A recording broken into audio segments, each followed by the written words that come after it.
Picture being a kid growing up as the only Asian face in a Boy Scouts camp, carrying a heavy sense of otherness, wrestling with faith, identity, and wondering if simply existing is somehow wrong. Today's guest has turned those raw personal experiences into art, into stories that are both brave and tender. He is the author illustrator of the beloved Little Elliot picture book series and of Flamer, a graphic novel that captured how it feels to be queer, Catholic, mixed heritage, bullied, trying to belong. Flamer earned a Lambda Literary Award, the Massachusetts Book Award, was named among NPR's Best Books of 2020, and has also become one of the most frequently challenged books in the United States, appearing on the American Library Association's top 10 most challenged book list. Please welcome an author and illustrator who has made storytelling both a refuge and a rallying cry, Mike Curato. Hey, Christopher. Flamer is a semi-autobiographical book. What was the hardest part of revisiting those memories, and what surprised you along the way? Well, I think the hardest part was reliving things, right? Reliving painful memories, trying to put myself back in my 14-year-old self shoes and, really think about what was going through my mind and how was I going to communicate all that to my readers? How was I going to explain how I got to such a dark place, right? Flamer deals with suicidal ideation. How would I explain how I was at war with myself? So there was a lot to unpack, and it's very hard to take such big emotions and hand that to someone in a way that's digestible and not completely overwhelming. Everything was hard. Writing it, illustrating it, but it was also the easiest thing I've ever done because it's my lived experience, right? And it is semi-autobiographical, so I did fictionalize things. That's why the main character's name is Aiden and not my name. And you asked about surprises along the way. Yeah.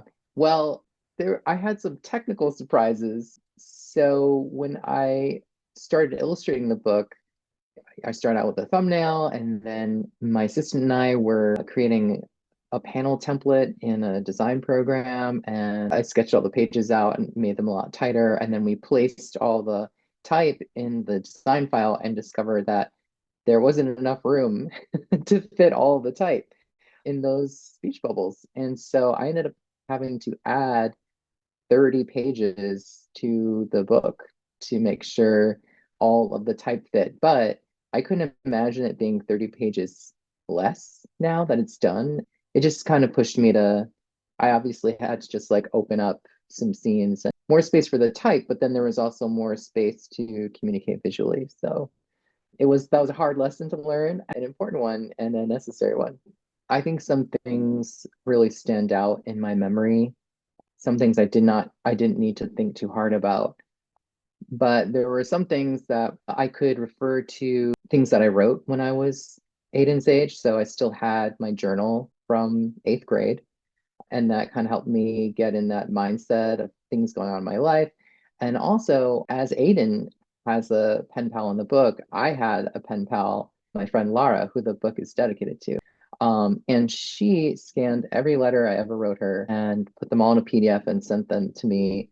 So yeah, I had a little time capsule in those letters that I could go back to. I talked to a few other people that were in my life at that time, and it was kind of funny and horrifying, strolling down memory lane. And then the fictional aspects were more about, okay, here are things that I've experienced throughout my, youth and young adulthood. And it doesn't happen necessarily in the same chronology that it happens in Flamer. Fictionalizing it helped me kind of sew it all together in a kind of neater package, right? Everything takes place in the course of a week in this book. So I was kind of grabbing from different experiences like over the course of several years. Fiction was a really useful tool in that regard. And also just like weaving in the things that I loved from that time, like my love of comics and my love of camping and like inside jokes and stuff like that that I still remember. Yeah. Flamer has been one of the most banned books in recent years. What would you say to adults who feel uncertain about teens or kids reading it? I'll start by saying this is a book about teenagers for teenagers. There's a lot of misinformation out there that I'm trying to like give this book to first graders or something like that. That's just not the case. So usually how it works is, you find out what the age of the protagonist of the book is, and that's usually the intended audience. So Aiden is 14, which is an interesting age because it's on the cusp of middle school and high school. It's such a critical age because that's when I was really going through it, and that is when I was experiencing suicidal ideation because I was so scared of going to high school. So we'll start with that, and then I would say this is a book really focusing on suicidal ideation and this character's journey, right? How does someone end up on that path of thinking? And it's obviously different for everyone, but this was how I experienced it. So I will say, like, I'm talking about my personal lived experience, right? What it is not is it is not a book about sex, which is another piece of misinformation that usually gets shared about Flamer. Aiden is figuring out his sexuality. That's a much different thing than having sex. There's nothing, in here that's like that you wouldn't find in like a Judy Blume novel or something like that, who was also like is now and was, when her some of her books came out, her books have been challenged and banned as well. Her books are treasured and beloved. But and one other topic I just want to cover, the book banners also cite the strong language used in the book. There's a lot of swearing. That's not there to like encourage people to swear. It's just what I lived through, right? That's just how the guys talked when I was that age. And I'm pretty sure the guys are still talking like that, when like parents and teachers are not in the room. They're trying to prove something, right? They're trying to like prove that they're tough and prove that they're like becoming men. And I'm just trying to paint a realistic portrait of what life is like as a 14-year-old boy. It's not pretty all the time. It's really not pretty. And I think some people get freaked out by that, but it's just how it is. And I would encourage parents to read books with your kids, right? Have these discussions. Maybe there's stuff that you don't agree about in this book, but the message is that everyone belongs here. Everyone deserves to have a space and be seen and recognized and heard and feel protected. And I wrote this book to try to help, right? I wrote this book to give people hope who are experiencing like really dark thoughts. All of the authors who are being challenged or banned right now, they created their books to try to protect kids. Try to keep an open mind, folks. I don't know what to tell you. Oh, and one other thing is, there's a lot of ridiculous comments about that I have some kind of agenda. I'm trying to like turn kids gay. I cannot turn anyone gay as hard as I could try. And I will tell you, I only read books with straight characters growing up, only straight characters. I never read a book as a child with gay character, and I still turned out gay. And vice versa, if you like made your kids read only books with gay characters, it's not going to change anything. People are who they are. Yeah, and what that does, right, is as a reader, when you read about people who are different from you, you start to form empathy for different types of people because you recognize someone's humanity. Yes, straight kids should read books about gay kids because when you're saying, "Well, don't read this book about gay kid," what you're telling your straight kid, maybe they're straight, you're telling them like, "Well, there's something wrong with that person. We don't like those kind of people." And that is the seed of hatred where it all begins, right? We aren't born disliking other people. We learn who we're supposed to like and who we're not supposed to like. And that can play out to very dangerous ends. Let's lead and read with compassion for other people. I don't think there's any danger in that. Were there any childhood books or authors that inspired you to become a story writer yourself? When I was growing up, I loved picture books. We didn't have a lot of money, so we basically had golden books in our house. And he wasn't the author, but the illustrator, Tibor Gergely, illustrated like a lot of golden books. And so I was always obsessed with the pictures, right? So the pictures of the picture books are what inspired me to want to create. I also loved Tommy DePaula. I remember taking out Stregonona in the school library, and I was obsessed because I was like, yes, like nonstop pasta, all you can eat. I actually discovered him later. Maybe I was in maybe it was in middle school or high school, but I discovered Arnold Lobel because I had like younger siblings and they were reading Frog and Toad books, and I was obsessed with those. And then I also need to just give a shout out to like comic book writers. Comic books are where my passion were. Like once I was like too old for picture books, I really was kind of falling off the wagon with reading just prose, right? Once books just became like bricks of text, I kind of wasn't interested anymore. But comic books really saved me as a reader. So kind of like late elementary school, definitely middle school, I started collecting a lot of comic books and mostly X-Men. You've got writers like Chris Claremont, John Byrne, Scott Lobdell, Steven Seagle, and Joe Kelly. They wrote a lot of the X books in the 90s. And I would also save up my pennies and buy back issues or copies of back issues. So I've read like from Uncanny X-Men #1 all the way up to the X books of like, I don't know, maybe 2001, stopped collecting somewhere in college. Both picture books and comic books really inspired me when I was younger.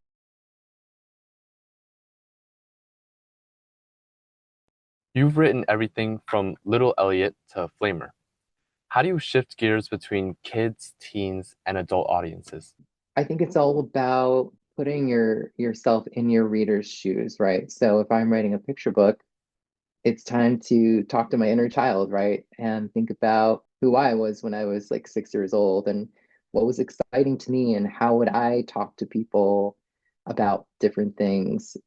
And yeah, and then you get to like young adult and like we were talking about before, what was I going through in middle school? Like who are my friends, like the few friends that I had, and like how do we talk and what we're interested in.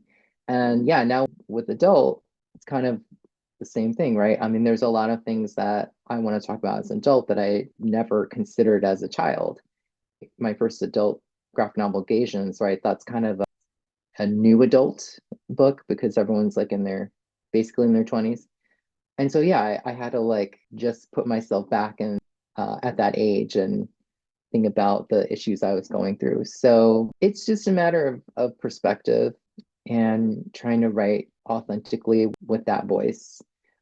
And I think that's especially important when you're writing for kids because no one wants to feel talked down to. I've definitely like read kids' books that it's like it's told from the adult's perspective and it's like it just feels very like a little didactic, instead of an invitation, right? Instead of like welcoming the reader in to experience and celebrate things that are interesting to them. So a niche audience, right? But there are definitely people, grown-ups like me, right, who just like grew up loving comics, never left it, right? Just always gonna read comic books and maybe our tastes change and interests change, but we just love the medium, right? So that's kind of the base of my readership. I also feel like graphic novels are really having a renaissance. It's proving out that it's a very flexible medium, right? It lives somewhere in between a book and a movie, say, because of its like sequential nature. Like there's so much you could do with it. It's very versatile. So we're seeing authors and illustrators who are putting out new graphic novels. The breadth of the stories are really expanding. People are really like pushing the craft. So I think we're gaining more readership because of the diversity of stories that are being created. I also feel like I've talked about this with other people, and I feel like there's a theory that there's a moment during the pandemic, also like during like lockdown, right? Like pre-vax pandemic, where people were kind of giving graphic novels a try because they're like, I can't pick up a novel right now. Like I can't read prose. I just want pictures right now. And graphic novels maybe get more awards and more like critical reviews as they're taken more seriously by mainstream media. I think people have a more willingness to try.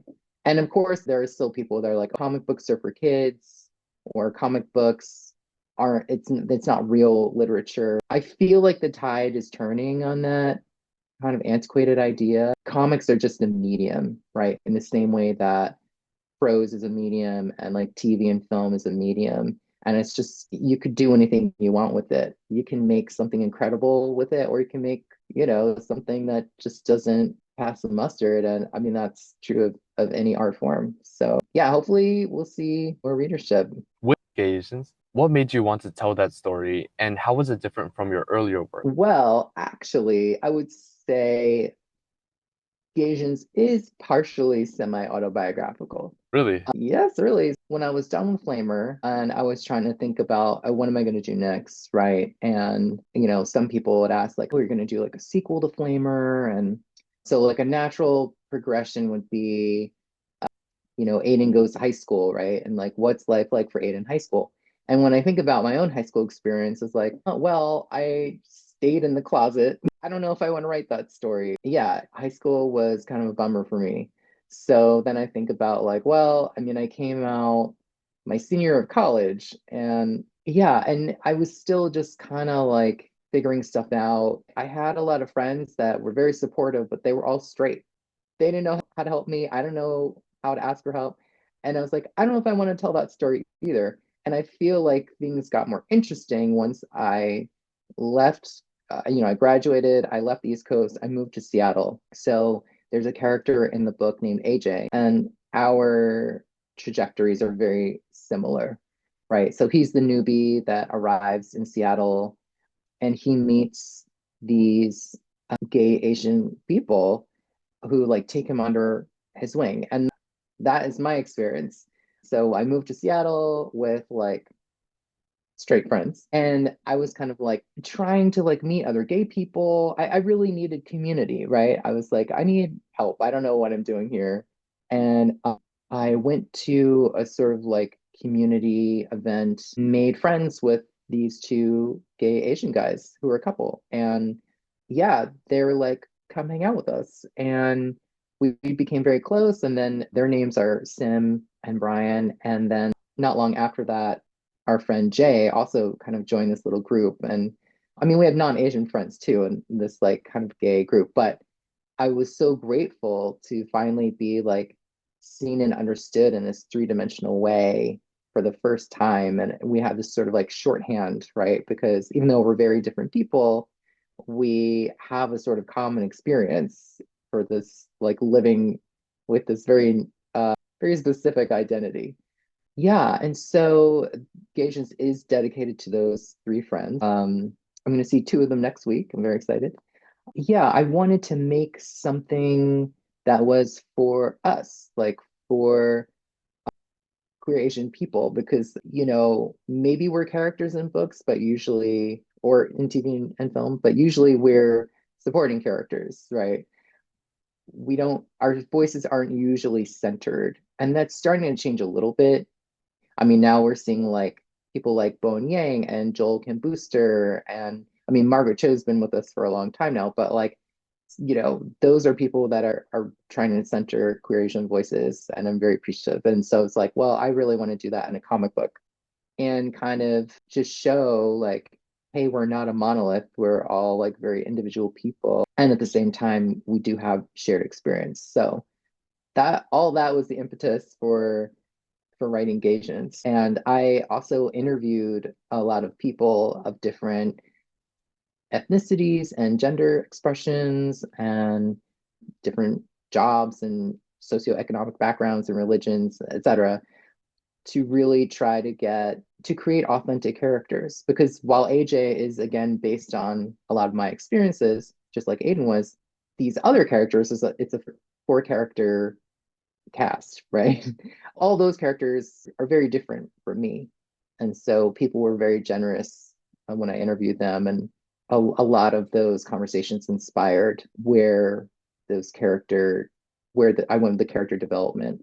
And also, I feel like I've been I have been all those characters at different points in my life, but I've never been Japanese or Vietnamese or Korean, and I'm not adopted, and I'm not trans, and I'm not a lot of different things that are also featured in the book. So I just want more because there's not enough, right? Toni Morrison said, if there's something you want to read and it's not on the shelf, you've got to write that. Paraphrasing, but that was the message, right? And she's right, you know? So I was like, all right, well, I can't read what I want, so I got to make it. As we close, Mike Curato reminds us of the courage it takes to tell the truth on the page. Exploring identity, community, and love through the lens of friendship, Flamer has not only touched readers around the world, it has also become one of the most challenged books in America, sparking critical conversations about who gets to see themselves reflected in stories. Thank you, Mike, for your honesty, your artistry, and for continuing to create books that help us feel less alone. Thank you, Christopher.